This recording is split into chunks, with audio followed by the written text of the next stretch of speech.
Suswono, calon wakil gubernur dari Ridwan Kamil yang ngajarin pemuda untuk jadi mokondo. Hari ini di 28 Oktober, Hari Sumpah Pemuda, malah diajarin, bukannya diciptain lapangan pekerjaan, diberikan peluang untuk bekerja, malah diajarin untuk menjadi mokondo.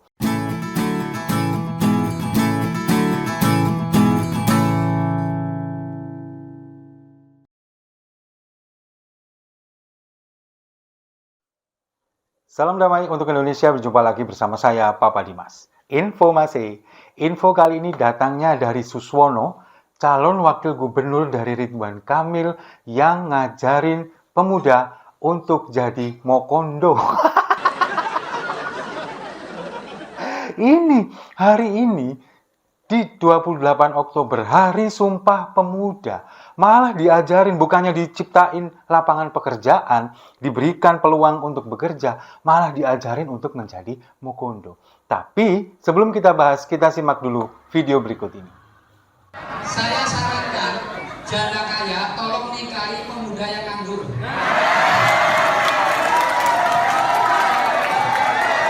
Setuju ya?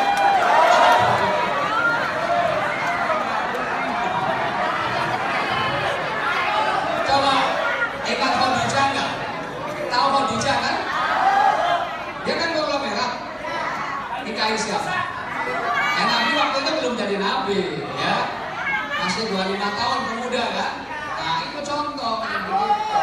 Nah ini terjadi kemarin ketika kampanye, entah hari apa saya lupa, ada rekamannya ini tadi, bahwa Suswono, wakil dari Ridwan Kamil, calon wakil gubernur dari Ridwan Kamil, ini mengatakan hal yang di video tadi. Nah ada beberapa hal yang ingin saya soroti. Yang pertama, ketika seorang pemuda pengangguran, itu kemudian disarankan atau dijodoh-jodohkan dengan seorang wanita yang sukses atau katakanlah janda kaya raya, itu kan berarti seperti merendahkan dari kedua belah pihak ini. Yang pertama, kepada pemuda. Pemuda yang pengangguran, itu kan harusnya dia diberikan pelatihan terlebih dahulu misalkan, untuk mengasah skillnya. Nih, si pemuda ini kira-kira, dia ini minatnya di bidang apa? Kemudian dia punya skill atau mungkin punya bakat di bidang apa. Itu yang harus bisa dikembangkan. Nah, setelah ini kemudian bisa dikembangkan, beri dia peluang untuk mendapatkan lapangan pekerjaan. Atau misalkan diberikan modal untuk mengembangkan skillnya, untuk mengembangkan kemampuannya supaya bisa menciptakan lapangan pekerjaan sendiri. Kan seharusnya seperti itu. Tapi di sisi ini, Suswono ini seolah-olah merendahkan seorang pemuda yang pengangguran. Dia justru disuruh untuk mencari atau menikahi dengan janda kaya raya. Lalu yang kedua, merendahkan sang janda itu sendiri. Sekarang begini loh, kalau seorang janda kaya raya, dia ini punya beberapa perusahaan, kemudian dia juga punya aset yang begitu banyak. Sekarang apa ya mungkin kemudian seorang janda kaya raya ini akan mencari jodoh seorang pemuda pengangguran? Meskipun mereka seorang janda, tapi kan mereka juga punya standar, punya kira-kira pendamping seperti apa yang akan mendampingi mereka. Ya mereka nggak akan mungkin sembarangan untuk mencari asal muda saja. Kemudian pengangguran kan nggak seperti itu. Justru malah di beberapa orang janda, apalagi yang sudah kaya raya, mereka ini justru malah lebih mencari, lebih nyaman mencari pria-pria yang sudah matang, sudah mapan. Salah satu contohnya adalah siapa? Saya kasih contoh, mohon maaf, Maia Estianty. Dia adalah seorang janda, kemudian dia juga kaya raya, sukses dengan bisnisnya. Apakah dia kemudian mencari berondong? Apakah kemudian mencari pemuda pengangguran? Enggak. Dia mencari seorang Irwan Mursi. Seorang yang sudah mapan, seorang yang sudah selesai dengan dunianya. Tapi di sana dia kemungkinan menemukan kenyamanan, kemudian tanggung jawab. Nggak sekedar mencari pemuda yang mokondo, yang pemuda pengangguran. Tapi ya itulah, mungkin itu yang ada di benak Suswono. Ketika seorang pria misalkan, dia ini adalah seorang duda yang kaya raya, pasti kebanyakan dari pria ini dia akan mencari wanita yang jauh lebih muda dan tidak punya prestasi apa-apa. Sepertinya begitu, dan itu yang ada di pikiran Suswono.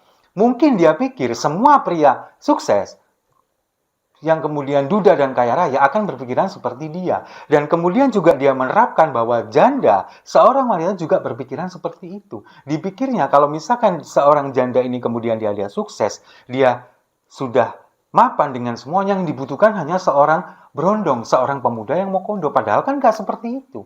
Jadi kalau bagi saya, ini adalah sebuah pelecehan kepada wanita itu sendiri, seorang janda, kemudian juga kepada pemuda yang pengangguran. Lalu ada satu lagi hal yang saya soroti, ketika dia membandingkan ini semuanya dengan Siti Khadijah dan juga Nabi Muhammad. Ketika mereka menikah, Siti Khadijah berusia 40 tahun, beliau adalah seorang pengusaha sukses, sementara Rasulullah Nabi Muhammad berusia 25 tahun, seorang pemuda dan belum menjadi Rasul, belum menjadi Nabi. Tapi ingat, ada satu hal yang dilupakan oleh Suswono. Pada waktu itu Nabi bukan pemuda pengangguran. Nabi Muhammad itu sudah mulai bekerja, sudah mulai berdagang di usia 12 tahun. Bahkan ketika dia menikah di usia 25 tahun, menurut riwayat, maharnya itu adalah 20 ekor unta betina. Dan kalau misalkan sekarang dikurskan ke dalam rupiah sekarang, itu nilainya rata-rata sekitar 1,3 miliar. Bayangkan, pemuda pengangguran mana yang punya harta 1,3 miliar? Nah, ini kan juga pelecehan, penistaan terhadap Nabi Muhammad. Kalau bagi saya, mungkin kalau ini dilakukan oleh orang yang non-muslim, seperti Ahok misalkan, ini pasti akan jadi perkara, akan jadi ramai di media sosial, bahkan mungkin juga terjadi demo berjilid-jilid. Jangankan sebagai orang yang minoritas atau mungkin dari orang yang non-Islam, misalkan ini terjadi, dilakukan oleh orang yang dari kader PDI Perjuangan misalkan, ini pasti juga akan ramai dan dibully rame-rame. Tapi karena ini dilakukan oleh Suswono, orang PKS, kemudian juga dari koalisi Kim Plus, mungkin ini didiamkan saja. Dianggap sebuah pemakluman, dianggap sebuah kewajaran. Tapi bagi saya, ini adalah sebuah penghinaan kepada Nabi kita. Penghinaan kepada Ibu Siti Khadijah. Dia membandingkan pemuda pengangguran itu dengan Rasulullah yang saat itu usia 25 tahun. Benar, Rasulullah menikah dengan seorang janda kaya raya, Siti Khadijah. Tapi pada saat itu Rasulullah bukan pengangguran. Beliau ini sudah bekerja dari usia 12 tahun, bahkan dia bisa memberikan mahar sebesar itu. Itu bukan pemuda pengangguran. Beliau ini adalah seorang pengusaha yang cukup sukses pada waktu itu. Bayangkan.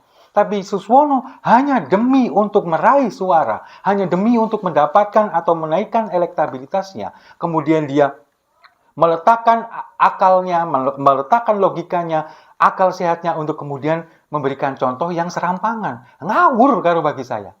Itu sangat ngawur.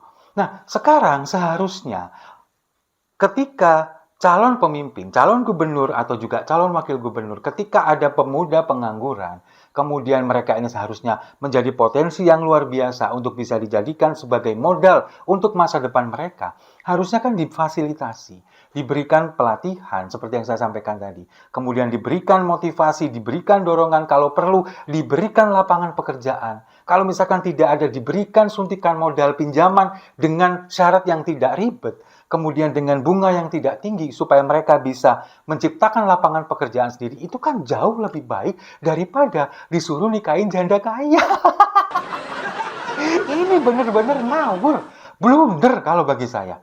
Sangat amat blunder. Nah, kalau misalkan ini kemudian pemuda-pemuda sekarang yang ada di Jakarta, kemudian mereka ini tidak terima dengan hal ini yang disampaikan oleh Suswono, apa yang terjadi? Kemudian ketidakterimaan mereka ini diwujudkan dalam bentuk mereka tidak mau memilih pasangan Ridwan Kamil Suswono. Apa yang akan terjadi? Anjlok pasti. Nanti suaranya juga akan hancur ketika pilkada di akhir bulan depan. Itu pasti akan terjadi.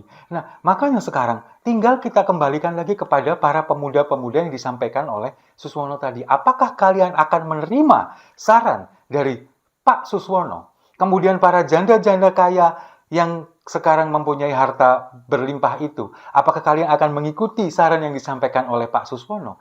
Kalau bagi saya, sepertinya mereka tidak akan mau itu.